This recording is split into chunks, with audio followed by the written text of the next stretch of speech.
எனக்கு ஒரு best friend இருக்கான். அவன் ஸ்கூல் படிக்கும்போது ஒரு பொண்ணை லவ் பண்ணான். அந்த பொண்ணோட வீட்டில் ஜாதி பார்க்குறாங்கன்னு சொல்லிட்டு அந்த பொண்ணை விட்டுட்டு வந்துட்டான். அதுக்கப்புறம் காலேஜில் இன்னொரு பொண்ணை சின்சியராக லவ் பண்ணான். அந்த பொண்ணு இவனை விட இன்னொருத்தன் பெட்டரா இருக்கான்னு சொல்லிட்டு இவனை விட்டுட்டு அவன் கூட போயிட்டான். இப்போ வேற ஒரு பொண்ணை லவ் பண்ணிக்கிட்டு இருக்கான். நான் ஒரு நாள் அவங்ககிட்ட கேட்டேன், ஏண்டா இத்தனை பேரை லவ் பண்ணுற, எதிரா இதில் உன்னுடைய லவ்னு. அவனால் பதில் சொல்ல முடியல.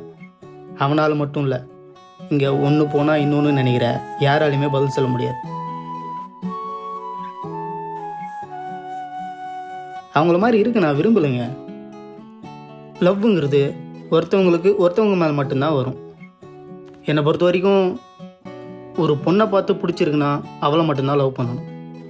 கிடைக்கலையா, கிடைக்கிற வரைக்கும் போராடணும்.